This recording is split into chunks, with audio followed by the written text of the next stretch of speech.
Nous te saluons, toi Notre-Dame,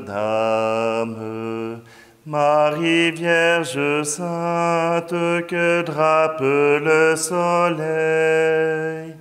Couronnée d'étoiles, la lune est sous tes pas.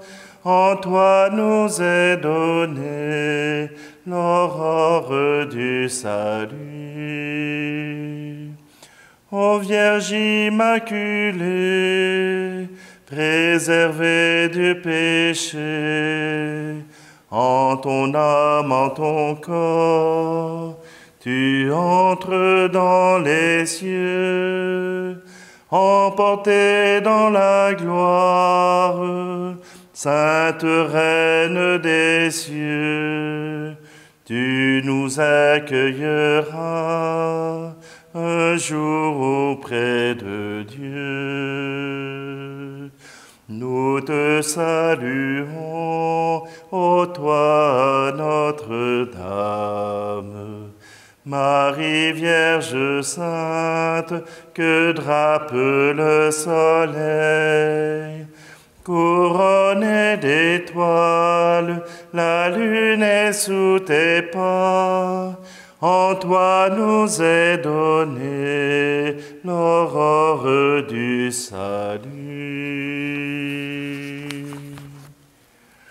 Nous sommes réunis au nom du Père, du Fils et du Saint-Esprit. Amen.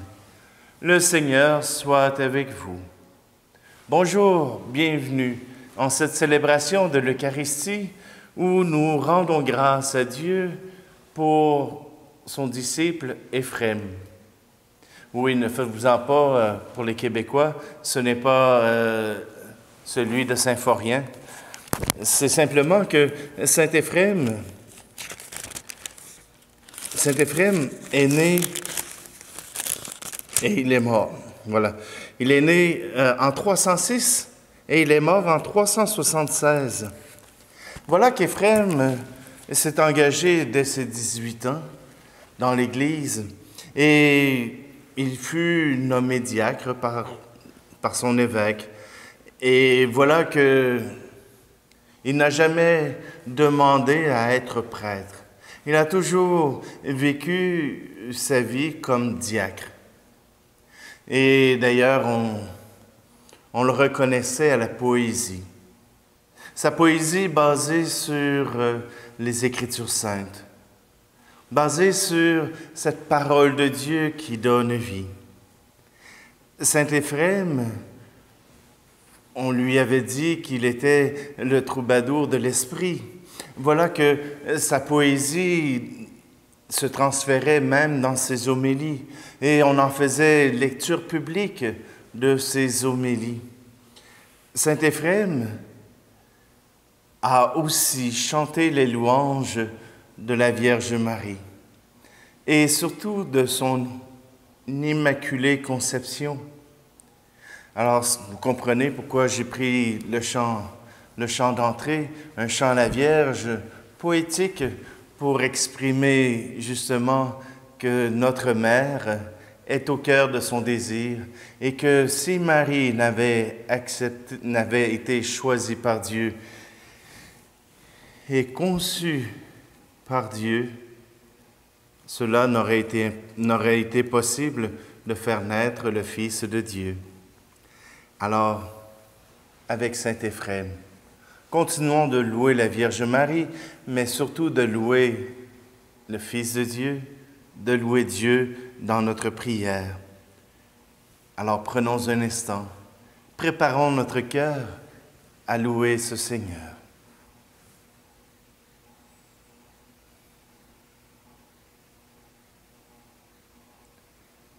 Seigneur, prends pitié de nous. Ô Christ, prends pitié de nous. Seigneur, prends pitié de nous. Que Dieu Tout-Puissant nous fasse miséricorde, qu'il nous pardonne nos péchés et nous conduise à la vie éternelle. Amen. Prions. Dieu que nulle parole ne peut dire, répands en nos cœurs le souffle d'en haut, qui inspirait au diacre saint Éphrem de dire la beauté de tes mystères et de passer sa vie à te servir. Par Jésus le Christ, notre Seigneur. Amen. Lecture de la deuxième lettre de saint Paul apôtre aux Corinthiens, chapitre 3. Frères, si nous avons une telle confiance en Dieu par le Christ, ce n'est pas à cause d'une capacité personnelle que nous pourrions nous attribuer. Notre capacité vient de Dieu. Lui nous a rendus capables d'être les ministres d'une alliance nouvelle, fondée non pas sur la lettre, mais dans l'esprit. Car la lettre tue, mais l'esprit donne la vie. Le ministère de la mort, celui de la loi gravée en lettres sur des pierres, avait déjà une telle gloire que les fils d'Israël ne pouvaient pas fixer le visage de Moïse à cause de la gloire pourtant passagère qui rayonnait de son visage. Combien plus grande alors sera la gloire du ministère de l'Esprit. Le ministère qui entraînait la condamnation, celui de la loi, était déjà rayonnant de gloire. Combien plus grande sera la gloire du ministère qui fait de nous des justes. Non, vraiment, ce qui est, dans une certaine mesure, a été glorieux, ne l'est plus, parce qu'il y a maintenant une gloire incomparable. Si en effet ce qui était passager a connu un moment de gloire, combien plus ce qui demeure restera-t-il dans la gloire? Parole du Seigneur.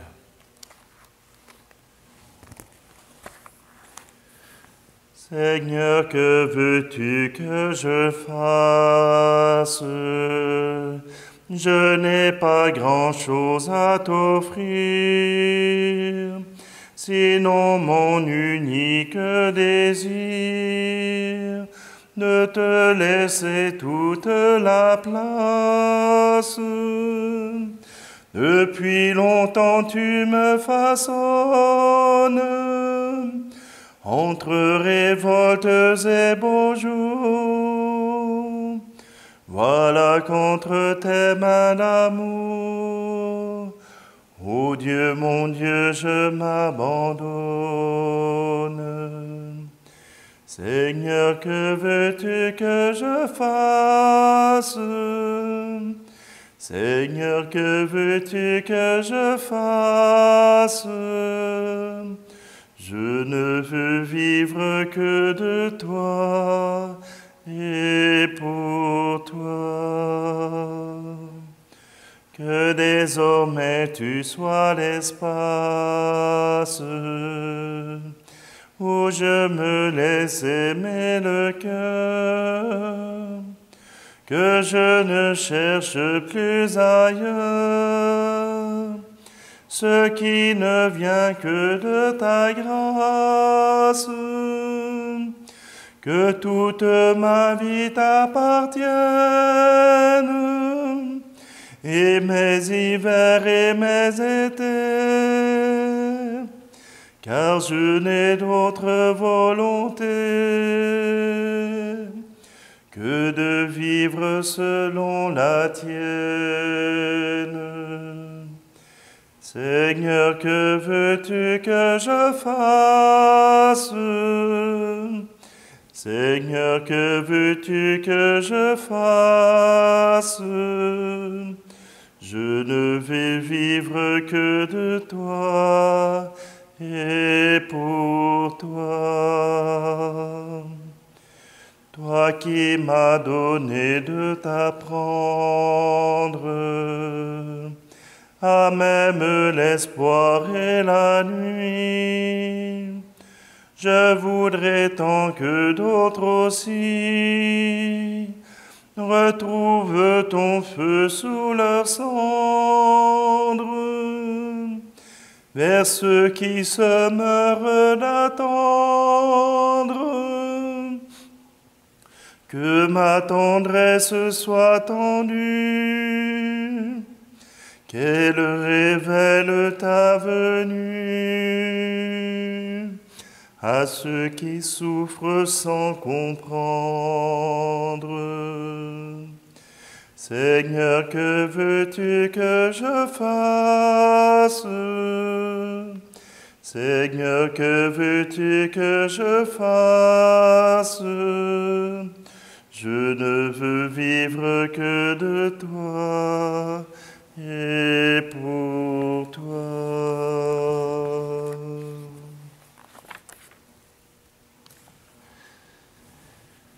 Alléluia, Alléluia, Alléluia.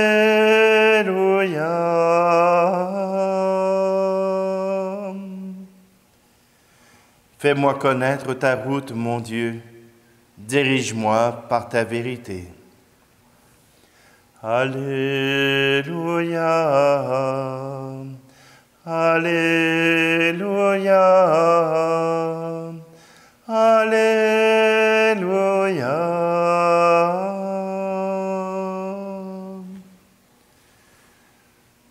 Le Seigneur soit avec vous. Évangile de Jésus-Christ selon saint Matthieu. En ce temps-là, Jésus disait à ses disciples, « Ne pensez pas que je sois venu abolir la loi ou les prophètes. Je ne suis pas venu abolir, mais accomplir. Amen, je vous le dis, avant que le ciel et la terre disparaissent, pas un seul iota, pas un seul trait ne disparaîtra de la loi, jusqu'à ce que tout se réalise. Donc celui qui rejettera un seul de ces plus petits commandements, et qui enseignera aux hommes à faire ainsi, sera déclaré le plus petit dans le royaume des cieux. Mais celui qui les observera et les enseignera, celui-là sera déclaré grand dans le royaume des cieux. Acclamons la parole de Dieu. Les commandements de Dieu. Oui, les commandements de Dieu, 10, c'est trop difficile à retenir. 10, c'est compliqué. Ça demande un effort. Oh, je sais que peut-être certains d'entre vous se souviennent des leçons qu'ils ont apprises à leur petit catéchisme. Mais voilà que cette loi, et même saint Paul est d'accord avec cela, même cette loi imparfaite est pleine de vie. Les 10 commandements sont là pour nous donner la vie. Certains y voient un empêchement. Certains y voient un empêchement de tourner en rond, de pouvoir faire leurs mauvais coups en ayant la conscience tranquille. Mais c'est certain que les conseils d'un père, d'une mère, sont des moyens d'empêcher de tourner en rond quand on pense en mal. Mais quand on pense en bien, ils sont un guide précieux. Ils sont un guide qui nous invite à faire le bien, à vivre l'amour. Et Jésus nous dit que cette loi, qui a été la première alliance, elle est bonne. Il n'est pas venu abolir, mais accomplir. Voilà qu'il amène l'Esprit à l'intérieur. Que cet Esprit Saint vient apporter un souffle nouveau à cette loi, qui n'est pas uniquement une loi oppressante, mais une loi qui donne la vie. Une loi qui permet d'être dans la volonté du Père. L'Esprit Saint qui nous aide à la comprendre. L'Esprit Saint qui vient à notre aide pour accomplir cette loi. Voilà qu'elle nous amène à l'amour. Jésus a résumé, tu aimeras le Seigneur ton Dieu de tout ton cœur, de toute ton âme et de tout ton esprit. Et tu aimeras ton prochain comme toi-même. Mais comment peut-on aimer sans connaître? Comment peut-on aimer sans d'abord avoir approché la personne, sans connaître un peu ce qu'elle aime et ce qu'elle déteste. Quand vous avez choisi de faire un couple, si c'est le cas, avec quelqu'un, vous avez pris le temps d'apprendre à le connaître. Vous avez pris le temps de le fréquenter, de connaître ses travers et connaître ses beautés. Et ensuite, vous avez choisi de l'aimer. Vous avez choisi de vous engager. Il peut y avoir une attirance physiologique, une attirance physique, une attirance hormonale. Mais l'amour exige votre engagement. L'amour exige que votre raison puisse aussi embarquer. Sinon, ce n'est que de la passion. L'amour exige que l'on s'engage, qu'on prenne un engagement. Alors, si vous voulez vous engager envers Dieu, il faut apprendre à le connaître. Il faut le fréquenter. Il faut le prier et écouter sa parole. Fréquenter ses amis, les chrétiens. Oui, à travers tout cela, nous pouvons trouver ce Dieu, découvrir ce Dieu qui vient jusqu'à nous. Et aujourd'hui, en écoutant cette vidéo, cette célébration, cette Eucharistie, vous faites déjà un pas dans cette direction.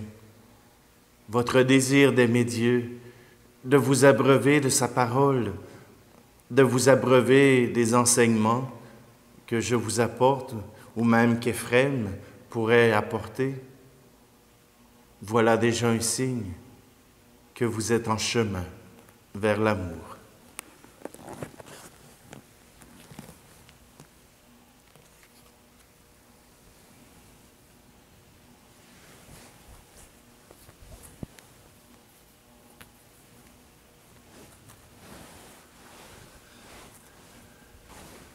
Seigneur, à travers ces offrandes, nous voulons te présenter tous ceux qui cherchent un sens à leur vie, qui cherchent une direction, qui cherchent un moyen d'être heureux. Donne-leur d'entendre ta parole. Tu es béni, Dieu de l'univers, toi qui nous donnes ce pain, fruit de la terre et du travail des hommes et des femmes. Nous te le présentons, il deviendra le pain de la vie. Tu es béni, Dieu de l'univers, toi qui nous donnes ce vin, fruit de la vigne et du travail des hommes et des femmes. Nous te le présentons, il deviendra le vin du royaume éternel.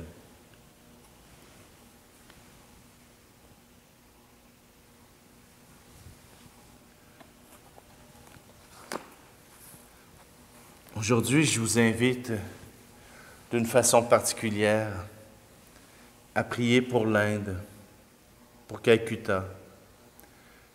Des gens de notre communauté nous demandent de prier pour eux, car avec la pandémie, cela n'est pas facile. Alors, je vous invite à prier aussi pour que ce peuple et tous les autres puissent dépasser cette maladie. Prions ensemble au moment d'offrir le sacrifice de toute l'Église. Que ton Esprit Saint, Seigneur notre Dieu, nous donne dans cette Eucharistie la lumière de la foi qui éclairait saint Éphrem quand il s'employait à faire connaître ta gloire. Par Jésus le Christ, notre Seigneur. Amen.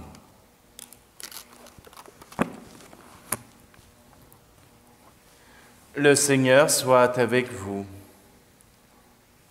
Élevons notre cœur. Rendons grâce au Seigneur notre Dieu. Vraiment, Père très saint, il est juste et bon de te rendre grâce toujours et en tout lieu, par ton Fils bien-aimé Jésus-Christ, car il est ta parole vivante par qui tu as créé toutes choses. C'est lui que tu nous as envoyé comme Rédempteur et Sauveur, Dieu fait homme, conçu de l'Esprit Saint, né de la Vierge Marie, pour accomplir jusqu'au bout ta volonté et rassembler du milieu des hommes un peuple saint qui t'appartienne. Il étendit les mains lors de sa passion, afin que soit brisée la mort et que la résurrection soit manifestée. C'est pourquoi avec les anges et tous les saints, nous proclamons ta gloire en chantant d'une seule voix. Saint Seigneur est ton nom, au plus haut dans les cieux. Béni soit celui qui vient, Jésus-Christ le Seigneur. Cieux et terre sont remplis, ta joie brille en nos cœurs. Acclamons, acclamons, Jésus-Christ le Seigneur. Toi qui es vraiment saint, toi qui es la source de toute sainteté, Seigneur, nous te prions. Sanctifie ces offrandes en répandant sur elles ton esprit, qu'elles deviennent pour nous le corps et le sang de Jésus le Christ, notre Seigneur. Au moment d'être livré et d'entrer librement dans sa passion, il prit le pain. Il rendit grâce, il le rompit et le donna à ses disciples en disant, « Prenez et mangez-en tous. Ceci est mon corps livré pour vous. »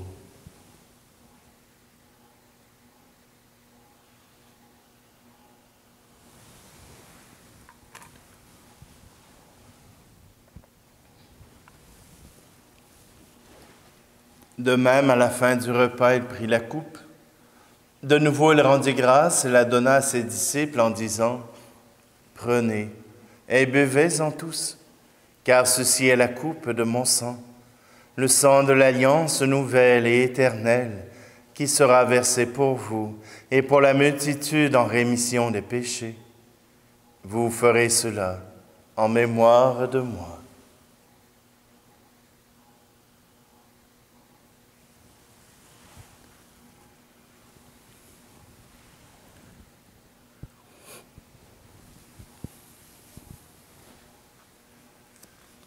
Christ est mort pour nous, Christ est ressuscité, nous t'attendons, Seigneur Jésus.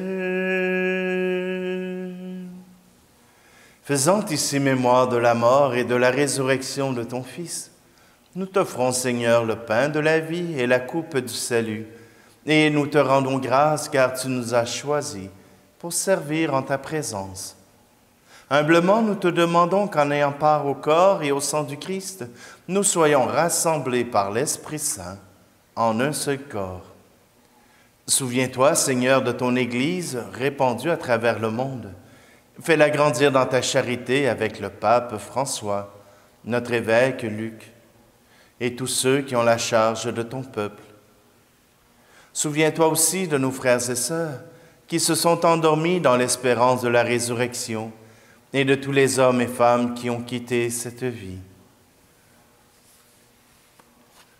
Aujourd'hui, nous te prions pour Thérèse Morin-Poirier.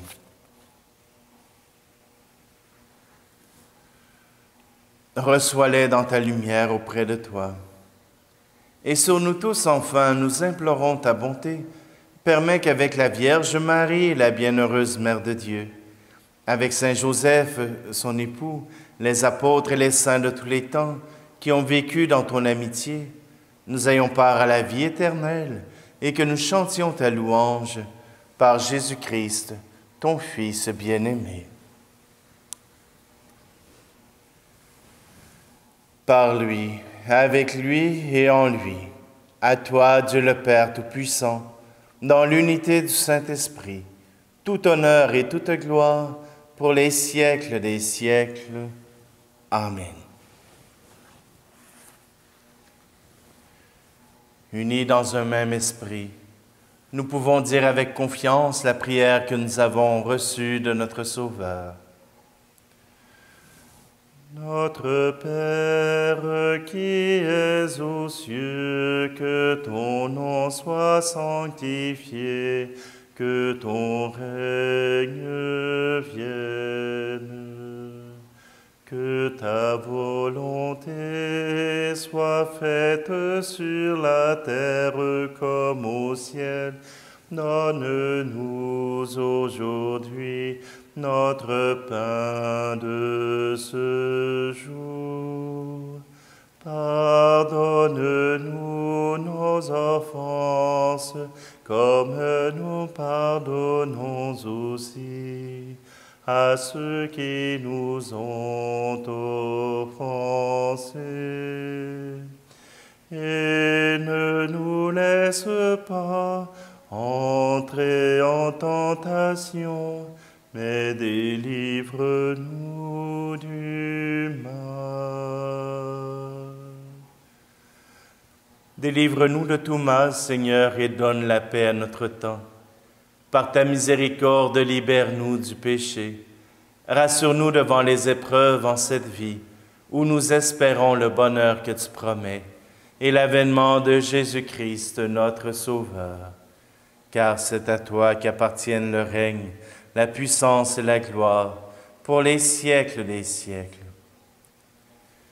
Seigneur Jésus-Christ, tu as dit à tes apôtres, « Je vous laisse la paix, je vous donne ma paix. Ne regarde pas nos péchés, mais la foi de ton Église, pour que ta volonté s'accomplisse. Donne-lui toujours cette paix, et conduis-la vers l'unité parfaite, toi qui règnes pour les siècles des siècles. Amen. Que la paix du Seigneur soit toujours avec vous. Agneau de Dieu, qui enlève le péché du monde, prends pitié de nous. Agneau de Dieu, qui enlève le péché du monde, prends pitié de nous.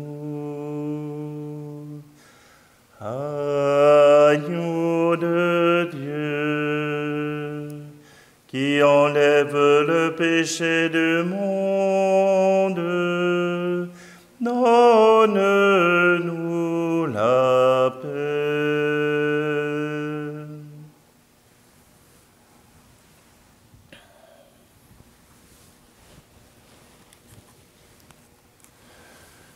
Heureux, heureuses les invités au repas du Seigneur. Voici Jésus, voici l'agneau de Dieu qui enlève le péché du monde. Seigneur, je ne suis pas digne de te recevoir, mais dis seulement une parole et je serai guéri. Qu'à travers cette communion à ton corps et à ton sang, Seigneur, nous puissions nous unir de cœur et d'âme et accueillir ta loi comme un don d'amour.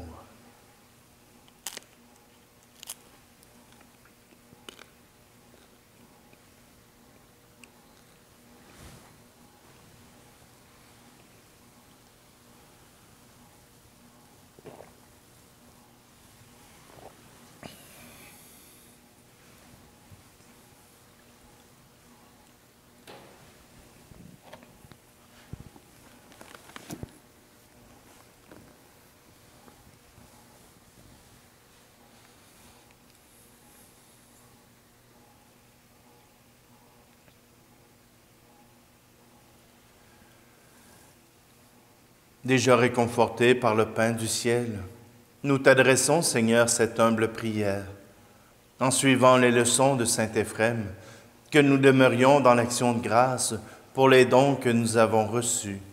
Par Jésus le Christ, notre Seigneur. Amen. Je vous rappelle que bientôt, nos conditions de culte pourront se transformer. Avec la zone jaune prévue pour lundi, le 14 juin, nous pourrons accueillir 250 personnes dans nos églises. Malgré tout, avec la distanciation qui est maintenue, nous ne pourrons accueillir tous ces gens dans nos églises. Nous n'avons pas la capacité d'accueil. Mais simplement, je vous invite quand même à vous présenter. Nous pouvons accueillir à pleine capacité selon la distanciation. Ce qui représente dans bien des cas, excepté à Sainte-Anne, une capacité qui va au-delà de 100 personnes.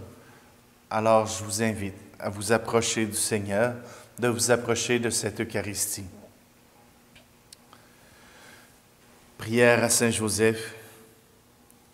Salut, gardien du Rédempteur, époux de la Vierge Marie.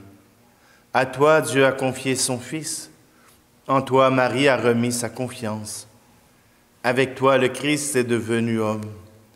Ô bienheureux Joseph, montre-toi aussi un Père pour nous et conduis-nous sur le chemin de la vie.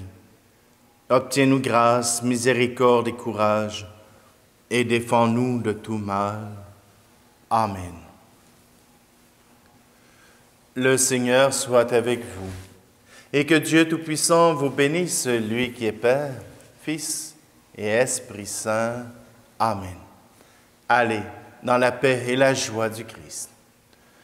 Ne rentrez pas chez vous comme avant, ne vivez pas chez vous comme avant. Changez vos cœurs, cassez vos peurs, vivez en homme nouveau. À quoi bon les mots si l'on n'écoute pas? À quoi bon les phrases si l'on ne s'entend pas? À quoi bon la joie si l'on ne partage pas? À quoi bon la vie si l'on ne s'aime pas? Ne rentrez pas chez vous comme avant, ne vivez pas chez vous comme avant. Changez vos cœurs, cassez vos peurs,